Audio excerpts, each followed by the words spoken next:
拥有一眼看透事物本质的力量，但是却无法按照你看到的去做，这个是世界上最痛苦的事情。因为你的认知太高了，反而障碍了你的行。但是这种高认知呢，其实我认为它只是一种幻象。所以今天我们来聊聊王阳明的知行合一。我们会讲到为什么很多事情你知道却做不到，以及该如何去做到知行合一，活出你的满血版。我们先来说说为什么很多事情我们知道却做不到啊。王阳明对于这种情况有这么一个解释，叫未有知而不行者，知而不行只是未知。什么意思呢？就是说世界上没有知道道理但是不去做的人。如果你认为自己知道了，但是还没有去做到的话，其实你就是不知道。是不是很难认同？你说早睡早起身体好这么道理我不懂吗？我不知道该怎么做吗？对吧？那我为什么还做不到呢？因为你这个知道只是文件之知，但它不是真知。什么叫文件之知呢？简单来说就是从外界获取的信息，你自己没有体验过。你看我们去试图理解一个道理的时候是通过什么样的方式？是不是通过我们自己的一些经验在大脑里组合一下？那这个神经元它一链机呢，大概就能组合出一种画面。那这个画面一旦出现，你就会有一种哦原来如此的感觉。那比如说我跟你去描述我去了一个地方啊，它很美很美。你虽然没有去过，但你大概可以通过我的描述想象一个画面。那这个画面你之所以能想象出来，是因为你曾经见过一些你也认为美的画面，你把这个画面组合到一起了，就是你强行贴合了一下。但是呢，它跟真的那个场景，就是我跟你说的场景是完全不一样的。所以10个人他听同一句话，他会有10种不同的理解，他们都会认为自己懂了那个地方的美。你问他是不是很美，他说很美。你问他一起去吗？他说不用了，改天吧。所以这个不是真知，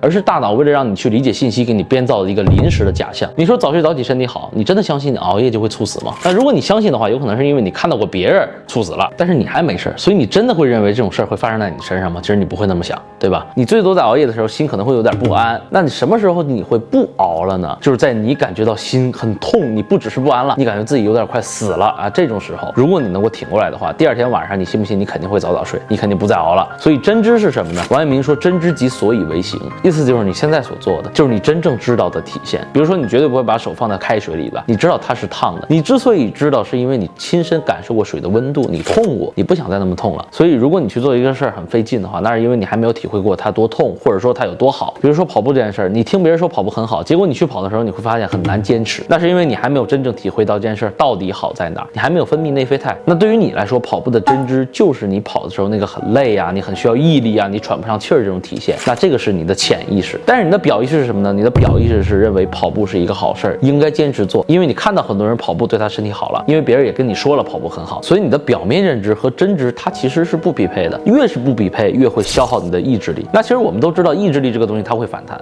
就比如说你要考试，你考试前肯定会努力一下，但你努力是很累的，你很不愿意的，那你放假的时候你就要好好去玩，它是有报复性的。所以真知和你表面认知的差别就会导致你的痛苦。那有些人他的大脑是非常好用的，他会从各种地方获取一些所谓的高认知啊，那他的这个表面认知越高，其实他的障碍就会越多，因为他得到的认知是一个由别人成功的结果反推而成的。那提出这个认知的人很快乐，因为提出这个认知的人把路走完了，但是对于那个人来说是什么呢？他要自己重新去做，他要重新去实践，但他实践的过程中会消耗意志力，因为每个人的习惯都不同，那他去做的时候就会发现和那个人说的完全不一样，也和他自己想的完全不一样。所以一个人的表面认知过高，他就很难去行，他越是能看透一件事的本质，他越是给自己上了枷锁。那王阳明早期的时候呢，他就遵循朱熹的格物致知啊，他就试图去观察外界，用这样的方式来提升自己。结果他发现他观察的越全面，他就离真知越远，他越无法知行合一。那如何去让知行能够合一呢？王阳明说了这么一句话，叫知是行之始，行是知之成。我觉得这句话才是真正说清楚我们所有行动的逻辑。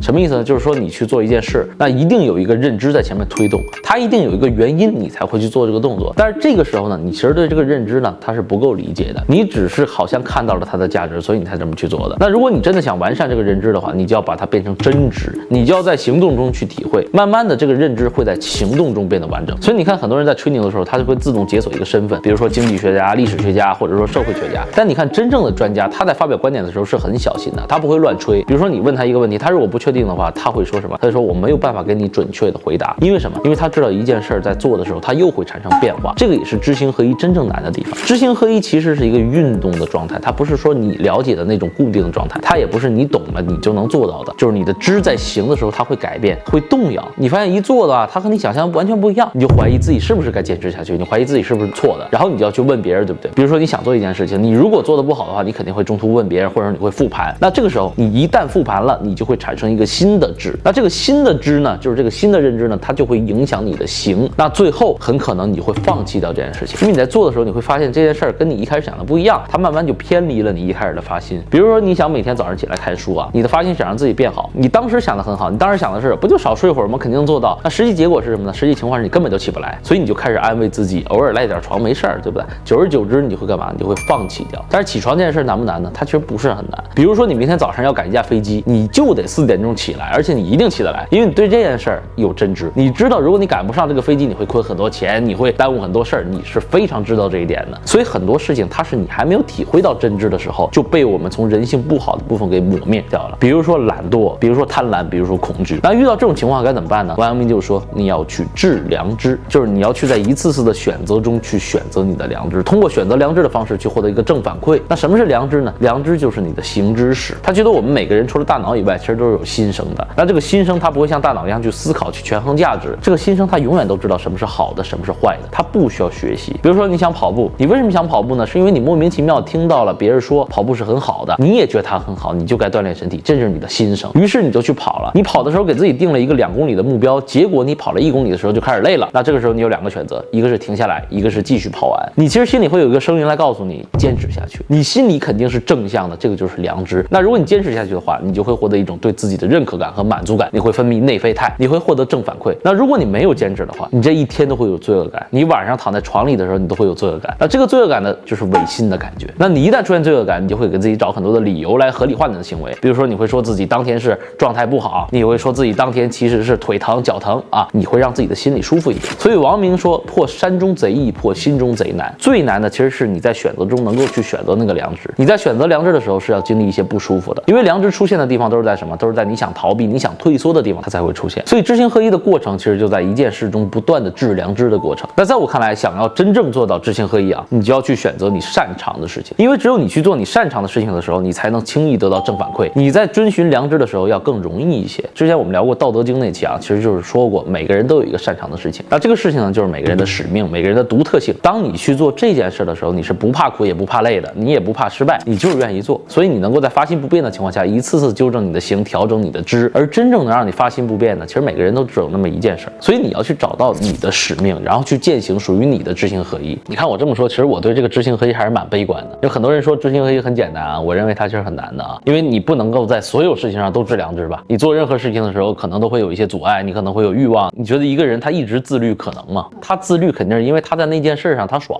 而且他会用这种事儿要求别人去自律。所以每个人都有在一个地方自律的能力，但是他无法再做到全面，对不对？所以你就要去找到你在哪个地方做得更舒服，这个巨大的力量会抵消你的意志力，你就不需要消耗意志力了，因为你自己做它擅长，你在这个地方得到过一些正能量。那最后呢，祝你能够做到知行合一啊，让人生变得精彩。我们下期见。